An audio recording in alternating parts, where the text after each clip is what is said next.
Well, thank you everyone for being here today. I'm joined by Kevin Kelley, my manager of city planning, and he also leads the City Arts Initiative, along with Thomas Warfield, an RIT professor and co-chair of AC3, and Reenah Golden, the founder and executive artistic director of the Avenue Black Box Theater and also a member of AC3. You know, this is the second time in 2 weeks that I have had the opportunity to stand before you to share an update on the progress the city is making on promises we made last year.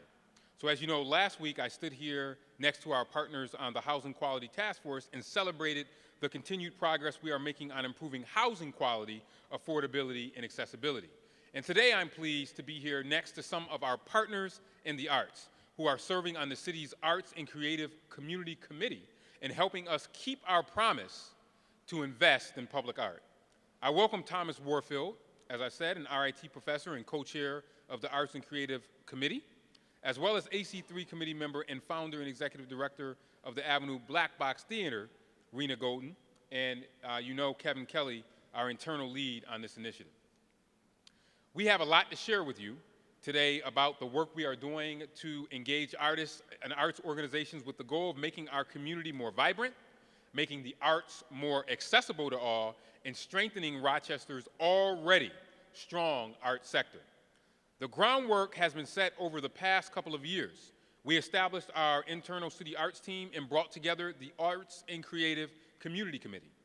We refined and formalized the process to carry out the Percent for the Arts program each year, in which the city sets aside 1% of the budget of qualifying infrastructure projects and invest it in public art.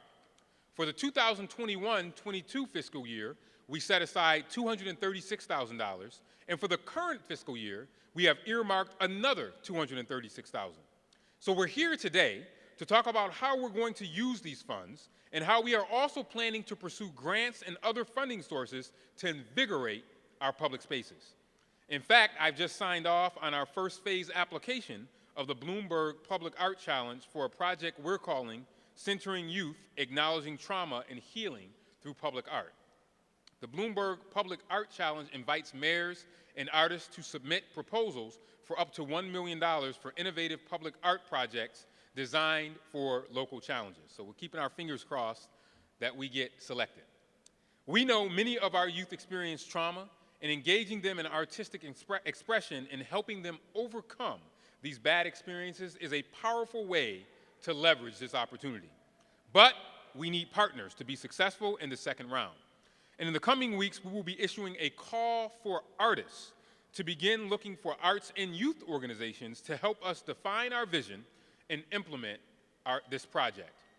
And you will be able to keep up with all the updates on our website, www.cityofrochester.gov/arts, and that's www.cityofrochester.gov/arts. Now, in the meantime, we need talented partners to make the most of the plans for our Percent for Arts investment, and I'd like to have Kevin come and talk about more of the details. Kevin? Great. Thank you, Mayor. Good afternoon, everybody. I want to tell you a little bit more about the details of the different initiatives that we have going here for investing in the arts. And I think, as we all know, Rochester is really blessed with a flourishing arts and culture scene and many gifted artists. In fact, at times it seems like it's sort of an outsized art scene. There are more events, more public art, and a larger concentration of creative folks than you would expect to find in a city of our size. We are indeed a city of the arts. But we want to be more than that. We want to be a city for the arts as well, which means all of us, all in, ramping up our support for artists and arts organizations. And by the way, this initiative that we're talking about today is one of the many key recommendations of the Rochester 2034 Comprehensive Plan, which we continue to implement across a range of topics, not just arts and culture. That is a plan that is definitely not sitting on the shelf. So the Evans administration plans, sorry about that, the Evans administration plans to play a prominent role in this effort to become more of a city of the arts and for the arts, to significantly increase our support for this critical sector of our community so that there are more resources for individual artists and especially artists of color and other underrepresented artists. More resources including funding, organizing, promotions, and collaboration.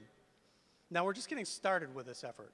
Much is launching in the weeks and the months ahead, and much more is coming in the years ahead. And today I'm just going to be talking about the city-driven initiatives that are happening, which total more than $700,000. But at the same time, we're seeing lots of exciting things coming out of RIT, the Yards, ROCO, Avenue Black Box Theater, the Rochester Area Community Foundation, Teen Empowerment, the Rochester Public Library, Visual Studies Workshop, just to name a handful. If you look closer at our arts and culture scene, you'll find it's not just our wealth of great artists that are contributing to the scene, but it's our incredible network of arts organizations, nonprofits, and community institutions that are investing heavily and investing creatively. We are all in. But let's talk more about what the city's working on with our partners.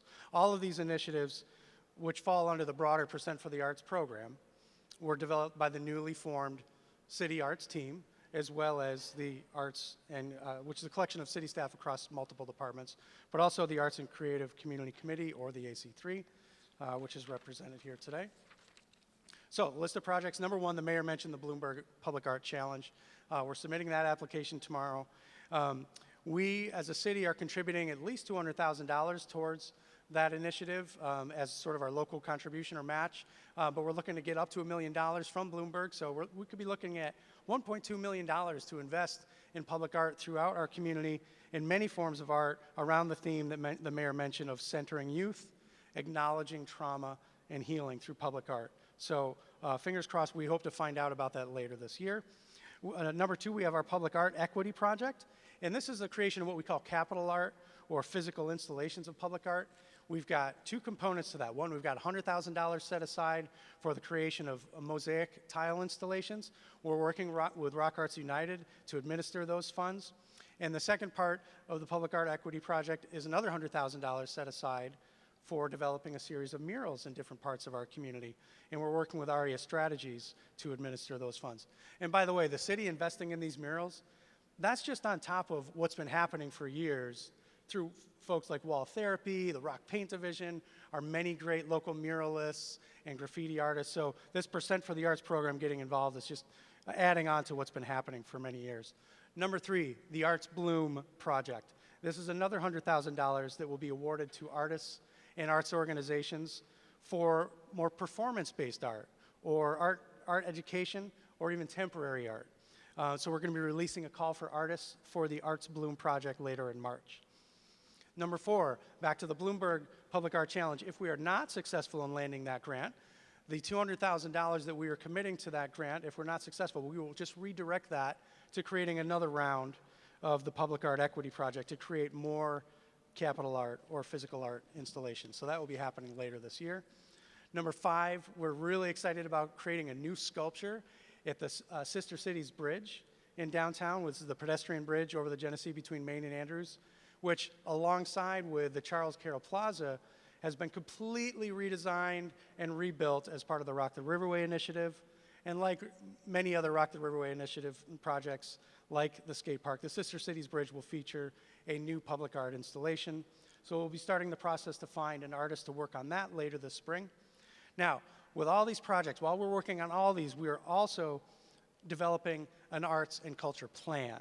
Now, this is a planning process, a document that we're going to be using that will be a blueprint for investing in improving the local creative ecosystem here in Rochester. So later in March, releasing another project, releasing a request for proposals to find a consultant that specializes in doing that kind of work. I also really want to note that the Evans administration, we are all grateful for Adam Bello, County Executive Adam Bello and his team, because they're going to be participating in that plan and they have contributed funds for that project. So lots of things happening all at once. We're super excited. I didn't get into all the details of them today, but as the mayor said, please visit the city website to find all the information that you need about these projects, www.cityofrochester.gov/arts. If you are an artist or part of an arts organization, we hope that you will find this to be a helpful resource as you plan ahead for the next year, so that you see what's coming down the pike and not just find out about these things one at a time. We are excited about all these initiatives. We're grateful to be working with folks like Thomas and Reenah. We are all in. And we hope that you will join us as together we become more of a city of the arts and a city for the arts. Thank you. Thank you. And I want to invite Thomas and then Reenah to make some comments as well. Thomas and then Reenah. Thank you, Mayor. You know, today we celebrate the birthday of Frederick Douglass, Rochesterian, escaped slave activist, author, and artist. He was not only a music lover, often writing passionately about the importance of music and art in his narrative of the life of Frederick Douglass, but he himself owned a Stradivarius violin and played it. And he taught his children to play the violin. I'm honored to serve as co-chair, along with my esteemed colleagues Annette Ramos and Sean Dunwoody, of the Arts and Creative Community Committee, AC3 for short. This vibrantly engaged, diverse, and all-volunteer committee has been meeting and working to help guide city investments through the Percent for the Arts program, to help develop a creative community empowerment plan, as Kevin just talked about, and is helping to create a structure and a mission for what will eventually be, we hope, the City Arts Commission. Public art is a distinguishing part of our public history and our evolving culture. Public art contributes to a community's identity. It fosters community pride and a sense of belonging and enhances the quality of life for all of us. But art does more. Art translates experiences across space and time. It helps us to understand the world and our part in it. It guides us in processing the understandings we find. We become, we evolve, we express through art. Nothing exists without creativity. Not that chair, not this building, not the television you're watching. Yes, all of these things were a creative thought before they became a reality. So we as a community must continue to encourage, to nurture, and support the art and artists and the future art and artists continually, always. It is not impractical, it is not frivolous, it is a responsibility. Thank you. Well said, Thomas. I don't know how much more I could add to that, except that, I too am very, very honored and super excited to be a part of this growing partnership of artists and really putting our artists forward, toward this critical initiative to actually spread more art, spread more love. It's Valentine's Day, y'all. Happy Valentine's Day, right? And the things that I'm hearing and experiencing that translate to love in real time in this city is really impressive, and it's something to be excited about. Also want to say Happy Black History Month. I also, I'm rocking my Support Rocks Black Artists for a reason today, too, because we also have to think about how, in many ways, art has been spread throughout our city, but sometimes in inequitable ways. And so I'm excited to be here showing love to artists and the arts in my beloved city. I hope that I can also speak for my fellow AC3 committee members that we are committed to this critical initiative to bring equitable resources to the arts community and the way art is shared, expressed, and supported here in Rochester. As someone working night and day to do so in the northeast quadrant of the city, specifically the 14621 neighborhood, we understand this to be a commitment also to making sure that art gets into those places where it is needed the most, right? Because we know that that art translates to vitality, it translates to creativity, it translates to, in my opinion, love, right? And that's what it's about for me today and always. So when we think about areas that in some ways are arts deserts in our city, city, this is an opportunity to right those types of wrongs. You know, and when I say arts desert, I don't say that because of a lack of creativity and artists and creative individuals in different parts of our city, but it's just a commitment to supporting those, right?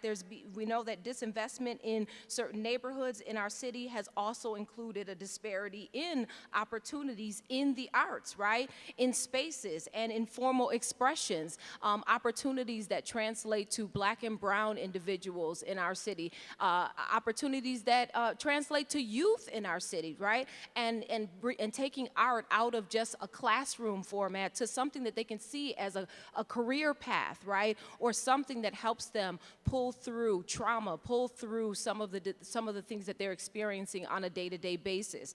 And that's something that we should have a commitment, and I believe this is an initiative that actually makes a commitment to making sure that that is happening very intentionally in our city. We have intentional partners that are forming around this, so shout out to not just our committee members, but also those partners like Rock Arts United, like ARIA Strategies, and all of those who are going to come forward and say, yes, I think we can help with this, because that's what it's going to take to get it done. So I think that this is something that is exciting. It's bringing about a change that we all want to see as artists in our community, and I'm super excited to be a part of it and very thankful for, that we're doing it right here and now, because now is the time to do it, all right? So more love, y'all, more love, and more love, more love.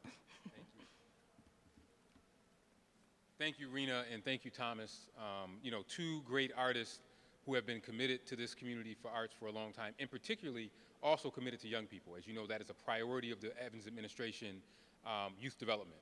And I believe that if you can engage young people, particularly with art, that's how we can get them in. That's how you start to transform lives, because that art will make them want to go to school. That art will make them want to maybe start that business. That art will make them maybe want to seek out conflict resolution. The power of art is so very, very important. And I'm just happy that we are finally funding. I promised that we would do that, probably finally funding that 1% fund. It hasn't been funded probably since 2007. We funded it last year, and we're going to fund it again this year. So thank you to our partners. I always say that it's not me, but we. And this we're talking about today is, you don't get much bigger than we with this, from the county to other artists, to arts organizations, to departments within City Hall working together to make this City for the Arts a reality. So with that, I'll take any questions that you might have related to the arts. So if you have any questions, we will be very, very happy to take any questions that you might have. I know Barb handed out the press release, so that might answer a lot of the stuff. So if you have anything, if not, then we'd be all good. And we just want to remind people, www.cityofrochester.gov/arts. You guys good? All right. Well, thank you so much for coming out, and check out the website for future updates. So thank you, everybody.